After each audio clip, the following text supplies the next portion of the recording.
Olá, amigos. Nossas saudações cordiais. É com grande alegria que estamos aqui mais uma vez para o canal Lições de Amor, com o objetivo de reflexionarmos sobre a nossa tão amada doutrina espírita. E hoje, em especial, nós vamos abordar o tema exultante, que diz respeito à transformação que a visão imortalista, trazida pela doutrina espírita e outras doutrinas espiritualistas, nos conduzem a uma vida melhor, a uma vida mais feliz, a uma vida de transformação moral que nos coloca nessa marcha ascendente. E para tecer o nosso comentário, vamos colocar por base a questão número 922 de O Livro dos Espíritos, que está no livro 4, Esperanças e Consolações, capítulo 1, Penas e Gozos Terrestres. Nessa questão, Kardec vai perguntar o seguinte: a felicidade terrestre é relativa à posição de cada um. O que basta à felicidade de um faz a infelicidade de outro. Entretanto, há uma medida de felicidade comum a todos os homens? É uma pergunta super interessante do nosso codificador, como a dizer, se nós fomos feitos da mesma forma, à imagem e semelhança de Deus, por que essa diversidade tão grande na construção da felicidade individual, né? Há algo que possa ser utilizado em generalidade como felicidade para todos? E os imortais vão responder: para a vida material é a posse do necessário, para a vida moral é a consciência tranquila e a fé no futuro. Então, embora a gente saiba que para a vida material há pessoas que não se satisfazem com a posse do necessário, e como a gente viu no nosso áudio anterior, né, que a gente falou sobre ambições, há pessoas que buscam essas ambições desmedidamente, acabam perdendo a si mesmas, se envolvendo em mais paixões. É ponto pacífico que todas as vezes que a gente tem a posse do necessário, tirando esses excessos, né, que a gente já vem conversando sobre, isso nos traz felicidade comum. A gente se sente satisfeito, mesmo que essa satisfação dure pouco tempo. E para a vida moral, é a gente deitar a cabeça no travesseiro, ter um dia de trabalho dignificante, né, para quem assim concebe, ter esperança no futuro, naturalmente isso nos causa felicidade. Ainda que a gente possa tergiversar sobre isso, né? Não, para mim, eu posso, se eu cumprir o meu desejo, se eu seguir as coisas que eu acredito, eu vou ser feliz, mesmo que não tenha uma consciência completamente tranquila. Isso pode ser egoicamente, né? Falando da boca para fora. Mas em realidade, nós buscamos essa paz íntima, e ela nada mais é do que essa sensação de consciência tranquila e a esperança no futuro. Com base nisso, agora a gente vai falar um pouco sobre o que nos diz o espírito Joana de Ângeles, pela psicografia de Divaldo Franco, na obra Espírito e Vida.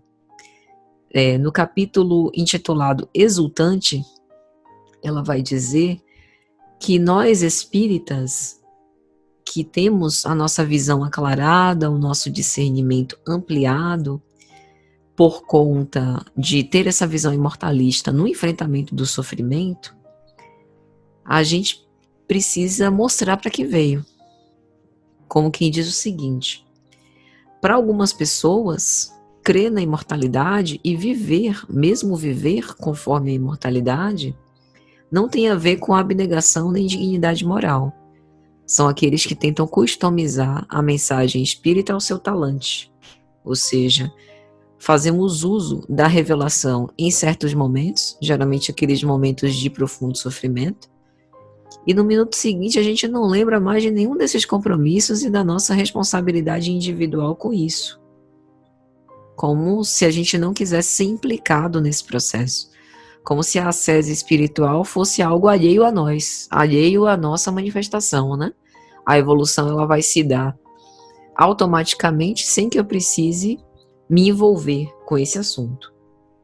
Assim como tem pessoas que acreditam que a religião é baseada numa crença e não numa posição do ser na vida. Não precisa, por exemplo, ter reflexão da própria conduta. Daí a gente ter visto o verbo veemente do Cristo falando sobre a hipocrisia farisaica, né? Que pregava uma coisa e fazia outra, como se a fé religiosa não tivesse relação direta e íntima com os nossos próprios atos da vida presente, né? Então, nós que somos espíritas sabemos que crer e viver conforme a imortalidade não é ser conhecedor de tudo, ter um ar professoral, nem uma conduta particular ilibada, mas é esforçar-se. Fora disso, seria a gente se iludir e estar imerso nessa cultura espírita sem necessariamente vivermos isso, que Joana chama de narcisistas religiosos. Super interessante essa expressão. Ela diz, aqueles que disputam fantasias e se enfeitam de tranquilidade, mas, na verdade, são ególatras, né? Então ela vai explicar que o rumo da sublimação através das linhas evangélicas nos convoca espiritualmente para a luta enobrecedora sobre nós mesmos. E a cada experiência, nós vamos dando um passo a mais, enfrentando esses nossos fantasmas do passado, para que a gente possa se perdoar e fazer florescer no nosso íntimo essas sementes de vida e esperança, ao invés de nutrir as plantas da ilusão. Por isso, só a fé que nos vitaliza, graças ao Espiritismo, que hoje é a fé que a gente abraça, nos oferece força e alento para uma religiosidade não estática, mas atuante, salvadora.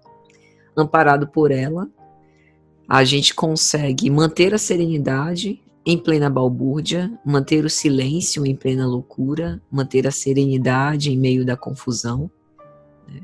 A tranquilidade na angústia e a pacificidade em meio à revolta. Por isso, essa exortação que ela faz, mantém-te exultante, não aquela alegria de fogo fato que logo acaba, mas produzindo com segurança, fazendo com alegria, dando a nossa contribuição à felicidade geral, com a nossa devoção e com a nossa fé, e que a gente vai porfiar exultante, sem titubear. Recordemos que aqueles que conviveram ao lado do Cristo viram nele a maior expressão de coragem, obstinação pacífica e veemência. Até o madeiro da imolação, ele nos ensina que aqueles que estão hipnotizados na ilusão, embora vencedores aparentes, acabam vencidos, sucumbem pelas suas próprias paixões. Então que a gente possa escolher esse nosso ideal como paixão de vida. É mais ou menos isso, espero que tenha sido de alguma sorte útil. Um grande abraço para todos e nossos votos de muita paz. Até a próxima, se Deus quiser.